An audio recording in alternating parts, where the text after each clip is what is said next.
안녕하세요. 바보들을 위한 고전 그리스어 공부. 그 공부를 지금 진행하고 있는 인하대학교 철학과 학부생 박기영입니다. 오늘은 1단계 10번째 시간이고요. 오늘은 이제 지금까지 이제 자음이랑 모음을 배웠잖아요. 그러니까 이제 자음, 모음, 뭐 알파벳의 확장, 알파벳 이런 거 다 배웠기 때문에 이제 오늘은 약간의 이제 마무리 첨가. 그러니까 이제 우리가 지금 문자 체계에 대해서 지금 거의 다 배운 거예요. 그러니까 이제 문자 체계의 남은 부분들이 뭐냐면 문장 부호예요. 문장 부호를 조금 배울 거고요. 그 대문자, 소문자에 대해서 배웠죠, 우리가. 대문자는 어떻게 생겼는지, 소문자는 어떻게 생겼는지. 근데 이거를 어디다 사용하는지는 솔직히 잘 안 배웠어요.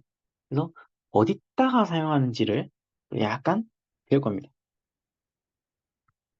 그래서 먼저 문장 부호부터 생각을 합시다. 우리 한국어에서 문장 부호라는 걸 여러 가지를 배웠을 거예요.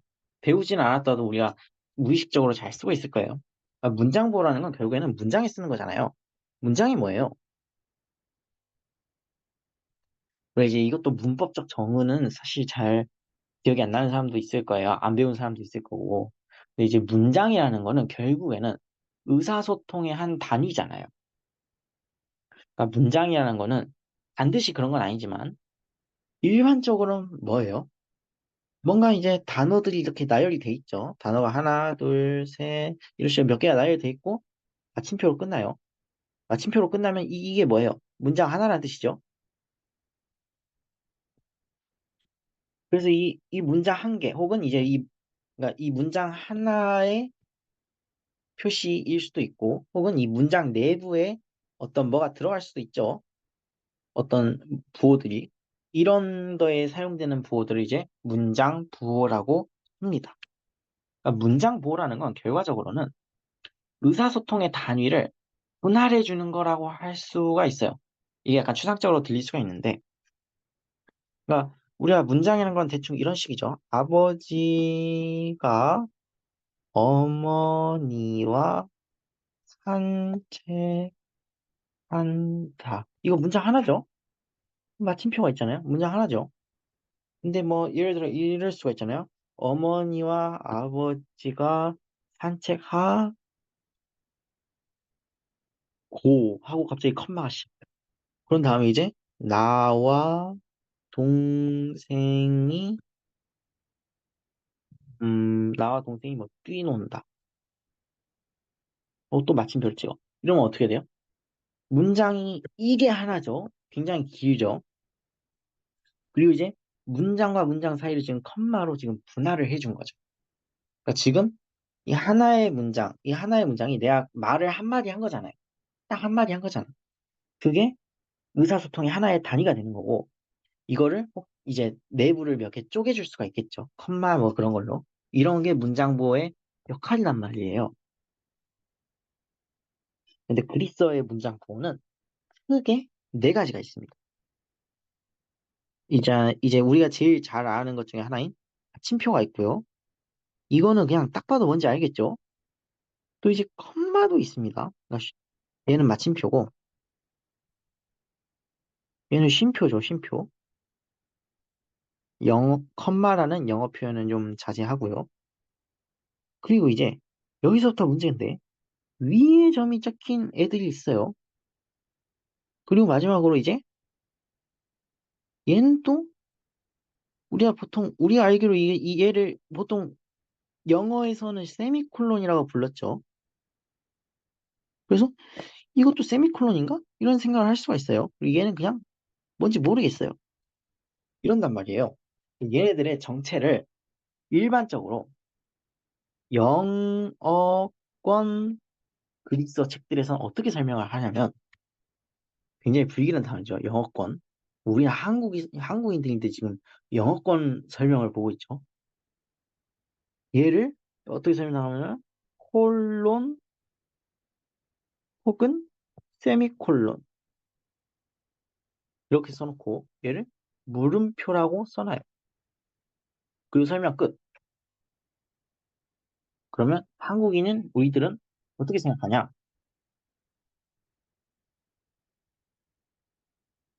지금까지 우리 영어에서 세미콜론이랑 콜론 자세하게 공부한 적도 없는데 지금 한국인들이 영, 막 영국인, 미국인들이 문장 보호 쓰는 그 감각을 깨우쳐가지고 지금 그걸 어떻게 알아서 딱 잘 알아먹게 해야 된다고 하고 있는 거죠. 빡치죠? 난 한국인인데, 아, 물론 여러분은 한국인이 아닐 수도 있지만, 이제 저는 한국인이니까. 그래서 지금 이거는 뭐냐면은, 위에 있는 거는 그리스어 문장 보호이고, 아래에 있는 거는 정체가 뭐냐? 영어에서 비슷한 쓰임을 가진 문장 보호 명칭을 갖다가 그냥 써놓은 거예요. 그러니까 이제 한국인은 빡치죠. 아, 이거 어떻게 알아보고. 그래서 이제 어느 날 내가 이제 안 되겠다. 한국인이 설명해주는 그리스어 강의에 가야지 하고 딱 갔는데 문제는 이제 그리스어 강의 같은 거 하시는 분들은 영어를 잘하는 분들이란 말이에요. 학생들도 영어를 또 잘해요. 나만 영어를 못해.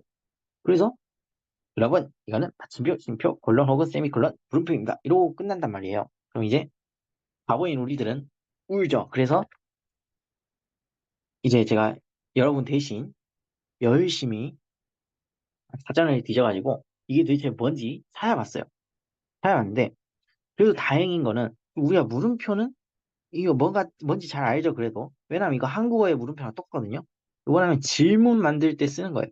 질문할 때. 너 뭐 했니? 이런 식으로 할 때. 질문, 의문문. 이런 거 만들 때 마침표 대신 물음표 붙여주죠. 그러니까 이거죠, 한마디로. 생긴 건 달라도 이거랑 똑같은 거예요. 그리고 이제 이것도 우리가 너무 잘 알고 있죠. 이거는 뭐냐면은 그냥 문장 끝났다예요. 문장이 끝나면은 마침표를 붙여줘요. 그리고 이것도 우리가 너무 잘 알고 있어요. 생각보다 아는 게 많죠. 얘는 이제 문장을 중간에 한번 씌워주는 건데, 씌워준다고 하면 이제 못 알아먹죠? 씌워주는 게 정확히 뭐냐? 예를 들어 몇 개를 이제 나열할 때, 이제 나열하는 게 단어일 수도 있지만, 부위일 수도 있고요, 절일 수도 있어요. 그래서 하나의 문장 안에 여러 가지 요소가 들어가 있는 거예요. 그런 거를 할 때 우리가 이제 쉼표를 쓴다. 그래서 쉼표를 이용해서 하나의 문장을 몇 개로 이제 분할을 해가지고 구분을 좀 해주는 거죠. 근데 이제 여기서 또 이제 미스터리가 터질 수가 있어요. 단어가 뭐냐? 단어가 뭐냐? 또 어려운 질문이죠. 근데 우리가 사실 단어가 뭔지 그 정의는 몰라도 딱 어떤 그 감, 어떤 감은 있을 거예요. 단어라는 건 뭐냐면은, 그러니까 우리가 이제 음절이라는 거 배웠죠. 음절은 뭐예요? 소리 단위예요.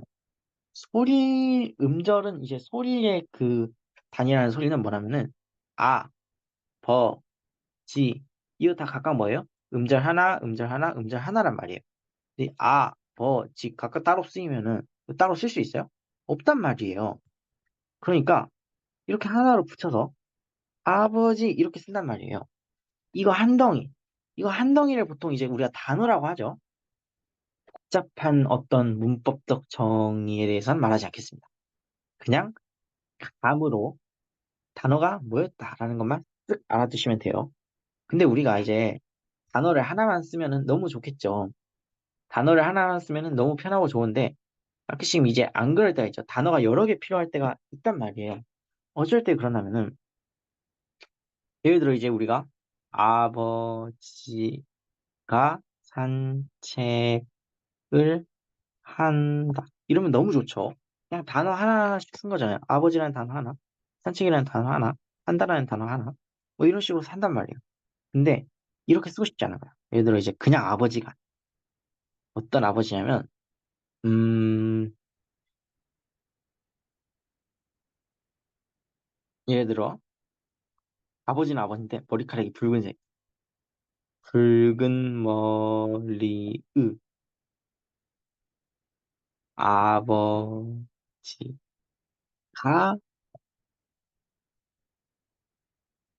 평온한 산책을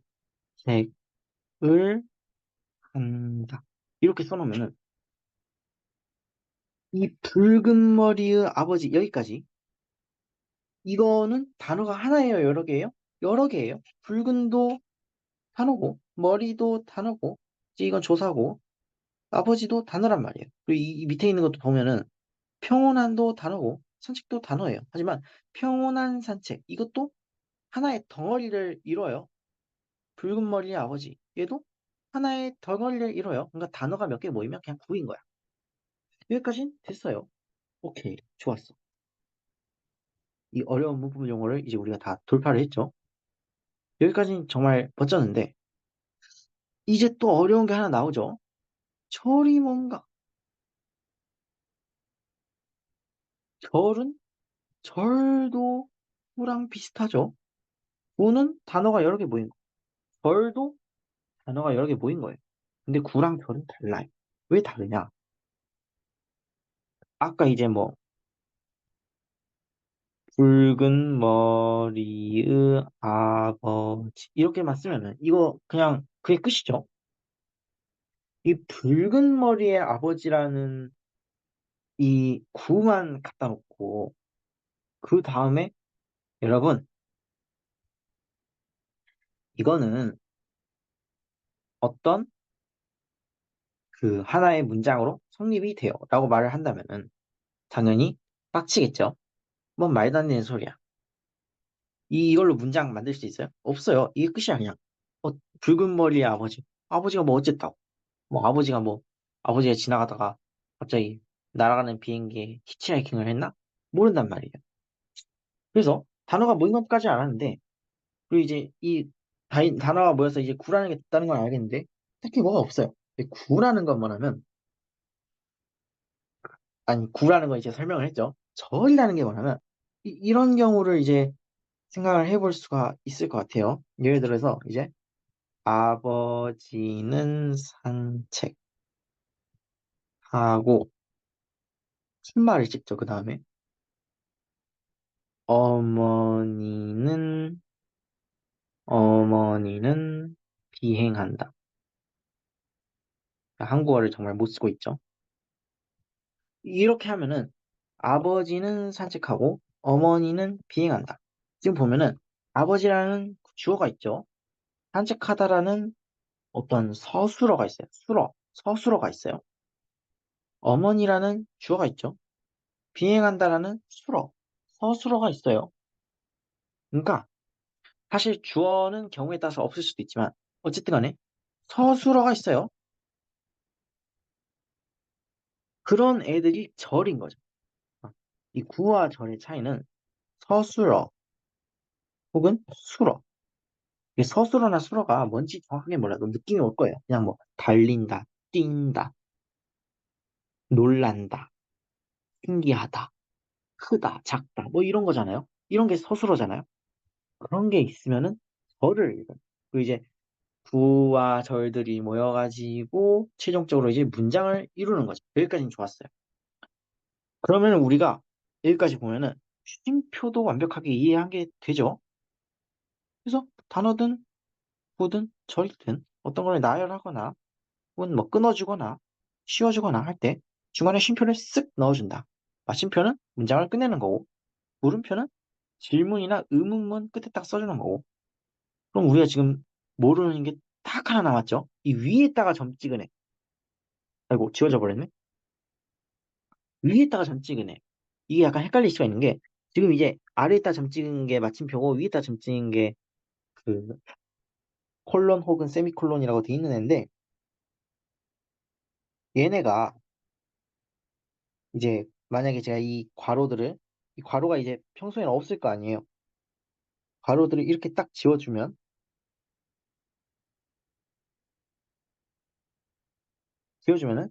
아무 생각 없는 사람은 박기영 이거 문장을 비스듬하게 쓰네. 아버지가 밥을 먹네 하고 마침표를 찍은 것처럼 이렇게 느낄 수가 있겠죠. 그게 아니고 지금 얘는 지금 위에다가 찍어준 거예요. 위에다 찍어준 애는 기능이 좀 달라요. 근데 이게 영어의 콜론이랑 세미콜론에 상응한대요. 근데 문제는 우리가 콜론이랑 세미콜론을 잘 모른다는 게 문제예요. 우리는 영어를 못하는 바보이기 때문에 콜론이랑 세미콜론에 대해서 생각을 해줄게요.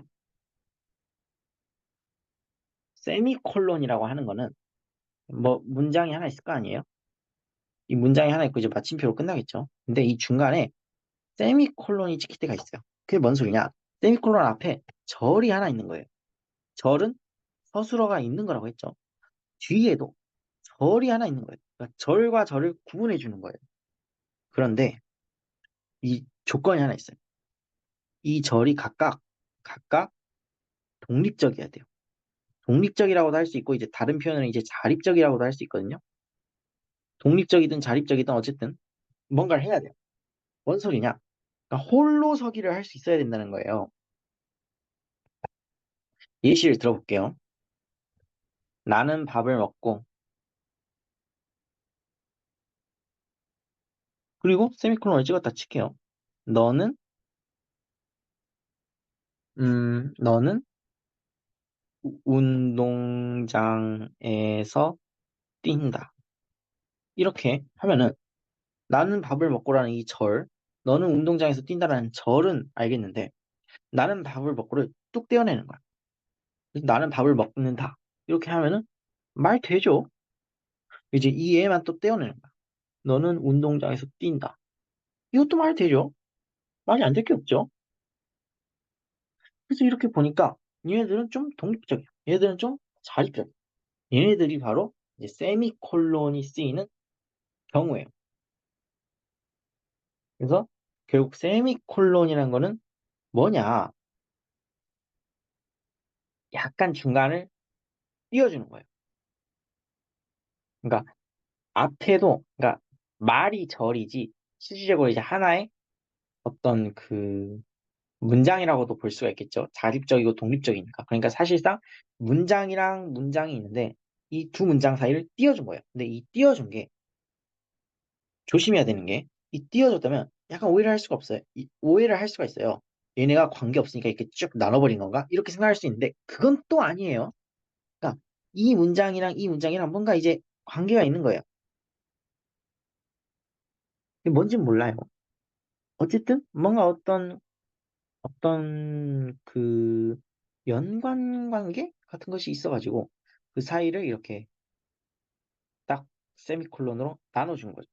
근데 이거는 지금까지 말한 건 다 뭐예요? 영어예요. 그러니까 지금까지 말하는 거는 그리스어에서는 다 위에다 점 찍는 걸로 해결을 한다는 거죠. 콜론이란 것도 있어요. 콜론이란 거는 또 뭐냐? 이제 콜론도 이제 여러 가지 용법이 있을 수가 있겠지만은 콜론의 기본적인 용법 중 하나는 이 콜론 뒤에 뭐가 나오냐? 제가 제대로 쓸게요. 콜론 뒤에 뭐가 나오냐? 목록이 나오는 거예요, 목록. 그러니까 이 목록이라는 거는 쉽게 말해서 뭔가를 나열하는 거죠. 그래서 나열을 할 수도 있고, 혹은 이제 뭔가 이제 인용문이 나올 수도 있어요. 이 콜론 뒤에. 나는 말했다. 점점. 너 밥은 먹었니? 이런 식으로요. 그래서 그 어떤 목록, 나열이나 아니면 뭐 인용이나 그리고 이제 이게 좀 더 중요할 수가 있어요. 콜론이 있어요. 앞에 뭔가 문장이 있고 이제 콜론이 있어. 그 뒤에 뭐가 나온다? 이게 부연 설명인 거예요. 그러니까 앞에 거에 대해서 뭔가 좀 더 설명을 더 해주는 거예요. 보충적으로. 그런 경우에도 이제 우리가 그 콜론을 쓸 수가 있어요. 그러니까 다시 말해서 이제 뭔가 목록, 나열을 하거나 뭔가를 인용하거나 뭔가를 부연 설명하고 싶을 때 중간에 이렇게 콜론을 이렇게 찍어주는 거죠. 문장과 문장 그 사이에. 혹은 이제 문장과 목록 사이에 찍어줄 수도 있고요. 물론 목록이라는 게 여러 가지가 있을 수가 있죠. 그래서 결과적으로는 지금 세미콜론이랑 콜론의 용법을 다 알았는데 이게 결국엔 뭐라고요? 지금까지 말한 거는 영어고 그리스에서는 위에다 점 찍는 거라고요. 그러니까 지금까지 본 용법들이 위에다 점찍 하나 찍는 걸로 해결이 된다는 거죠. 그래서 지금까지 네 가지 그리스어의 문장 보호들을 다 이렇게 공부를 한 거예요. 근데 이제 이렇게만 하면은 조금 부족할 수가 있죠. 자, 이제 예시를 항상 봐야 됩니다. 예시를 한번 적어볼게요. 기왕이면 이제 그 콜론과 세미콜론을 대신하는 위에다 찍는 점이라고 할 수 있는 뭔가. 그 뭔가 부호에 대해서 예시를 들어주는 게 아무래도 조금 더 낫겠죠.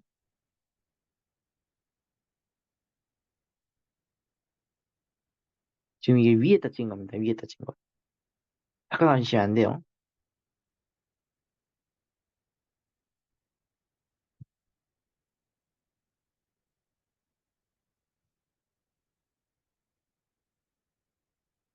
아이, 글씨가 참.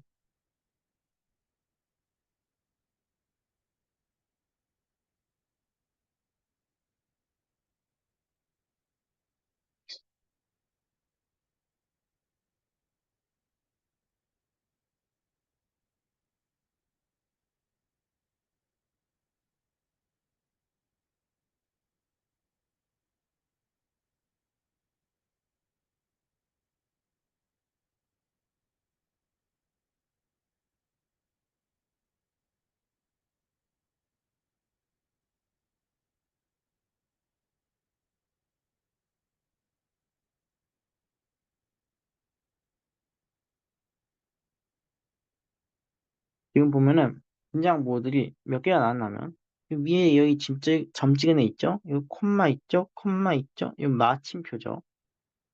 지금 보시면은 이제 헬레네스라고 써져 있고 그 다음에 또 보클레스, 베리클레스, 데모스테네스 이렇게 쭉 써져 있어요. 그런데 보면 이제 한마디로 이제 이소포클레스, 컴마 이제 쉼표, 베리클레스, 쉼표, 데모스테네스, 마침표 여기까지가 지금 일종의 목록인 거예요. 목록이고 나열이고 그거를 위해서 이제 지금 콜론을 찍어준 거죠. 그러니까 이제 콜론의 역할도 하고 세미콜론의 역할도 하지만 이 경우에는 콜론인 거죠. 아니면 뭐 이런 경우도 있을 수가 있겠죠. 만약에 제가 이걸 이렇게 쓰는 게 아니고 좀 지우고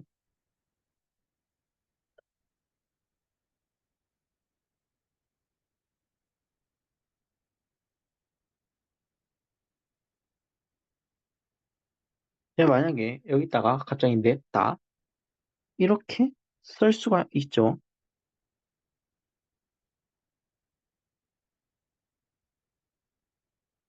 공간이 좀 부족해서 이렇게 썼는데 이렇게 되면 뭐예요? 이거 다 뭐냐면 물음표예요.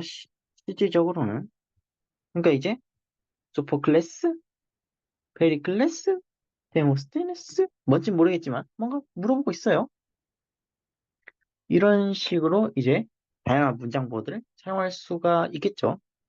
좋습니다. 그러면은 우리가 그리스어의 네 가지 문장보호들을 지금 다 쫙 본 거죠. 그런데 이제 하나를 더 배워야 되죠. 오늘은 뭐냐? 대문자예요. 대문자를 도대체 어디다가 쓰느냐? 사실 이제 대문자, 소문자라는 개념은 한국어에는 없죠. 그러니까 한국어에 없는 게 아니라 한글에는 없죠. 우리 위대하신 세종대왕님께서 국뽕을 말아주셔서 대문자와 소문자를 굳이 구별할 필요가 없는 위대한 문자를 만드셨죠. 평소에 국뽕을 충전할 일이 없으니까 이럴 때라도 국뽕을 좀 충전할 필요가 있습니다. 그래서 우리는 이제 이런 거 신경 안 쓰는데 그리스인들은 신경을 써야겠 했었겠죠. 그리스 대문자도 있고 소문자도 있으니까. 이거는 이제 대문자는 어떨 때 쓰냐면 우리가 이제 또 이걸 뭐랑 비교했냐면 우리는 지금 이게 그리스어 얘기를 하고 있는데 영어랑 또 이제 헷갈릴 수가 있어요. 일단 공통적인 거를 한번 생각을 해볼게요. 영어에서 보통 그 이름 있잖아요. 그러니까 이름이라고 하는 게 정확히 뭐냐면 고유명사라고 하는 것들, 이름들. 예를 들어서, 예를 들어 제 이름이 박기영이거든요. 박기영은 박기영 이런 식으로 아이고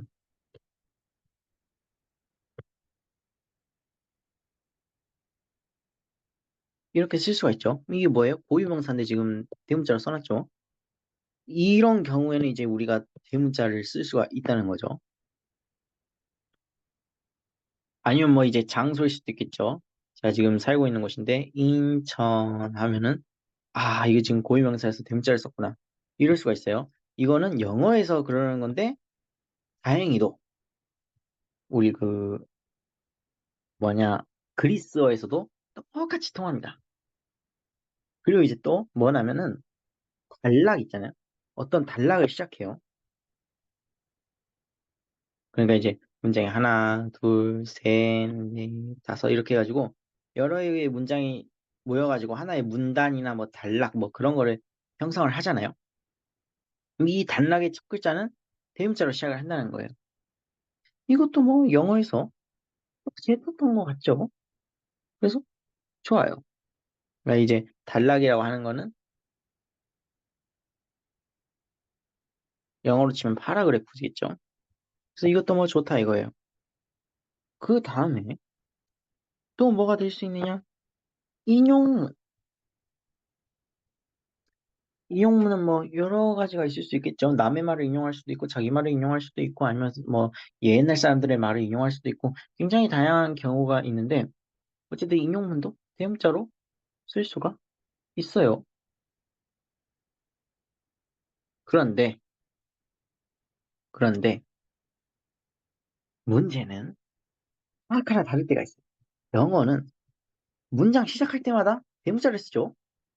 그러니까 지금 단락이니 인용문이니 사실 이게 중요한 게 아니라 그냥 애초에 문장 시작하면 무조건 대문자를 써요. 영어는. 근데 그리스에서는 안 그럽니다. 그리스어에서는 소문자를 굉장히 많이 써요.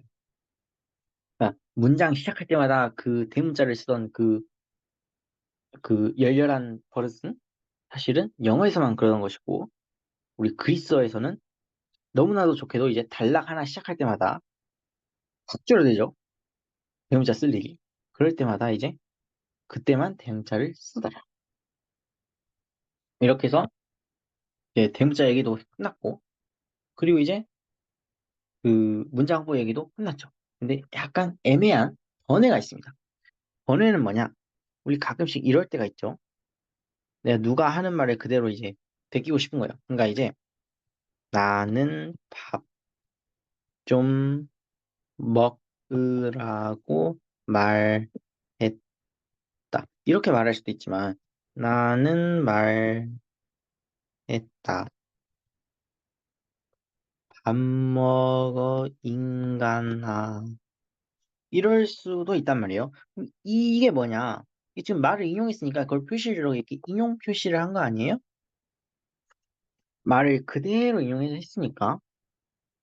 그래서 이런 경우에는 이제 인용부 표시라고 해가지고 이런 식으로 써주는데 이게 그리스어로 된 책 있잖아요. 그리스어로 된 책은 나올 때도 있고 안 나올 때도 있어요. 그때 달라요. 왜 그러냐면 이제 이거는 이제 그리스어로 된 책도 어쨌든 편집자가 있을 거 아니에요? 근데 이 편집자의 취향이에요, 취향. 우리도 이제 가끔씩 우리나라 출판사들 책 보다 보면은 출판사마다 편집 지침이라는 게 조금씩 다르잖아요. 그게 무슨 뭐 절대적인 법칙 그런 게 아니고 그냥 그 출판사에서 왠지 그 편집장이 그게 편하다고 생각을 했는지 뭘 했는지 모르겠지만은 그걸로 밀고 나가는 거죠. 그런 경우라고 할 수가 있습니다. 그래서 이런 것만 다 빼면은 이제 우리가 다 배운 거나 다름없어요. 결론적으로는 이제 오늘 지금까지 이제 알파벳의 확장, 자음, 모음 했고 문장보의 대문자까지 다 한 거예요. 그럼 우리가 뭘 했냐? 문자 체계를 끝낸 거거든요. 과연? 당연하지만 아직 안 끝났어요. 아직 하나가 남았어요. 아직도 문자가 안 끝났어요. 그러니까 이게 문제가 뭐냐면 리서를 공부할 때 제일 조심해야 되는 것 중에 하나라고 제가 개인적으로 생각하는 것 중에 뭐냐면 이 문자 체계를 공부할 때 약간 질질 끌 때가 있거든요. 근데 이게 사람이 에너지가 한정돼 있기 때문에 특히 우리 같은 바보들은 에너지가 한정돼 있기 때문에 문자 체계를 읽을 때 시간이 너무 많이 있으면은 한 이제 한 예를 들어 뭐 한 일주일, 이주일 동안 문자 체계를 읽긴 했으면은 3주부터는 그냥 공부를 안 해요. 우리 같은 사람들은 그냥 들어놓고 안 해. 내 공부를 왜 해? 아, 글씨 읽기 힘들어. 아, 이 꼬부랑 글씨 짜증나. 이럴 줄 알았으면 그냥 공자님 말씀이나 열심히 외울 걸. 이러고 안 한단 말이에요. 그러니까 이게 우리가 문자책을 읽을 때는 약간 노력을 좀 더 많이 해야 돼. 하지만 이제 이 구간을 넘기면은 오히려 이제 좀 스무스하게 들을 수가 있어요. 그러니까 조금만 더 힘내봅시다. 이제 마지막 악센트가 남아있으니까 힘내시다. 수고하셨습니다.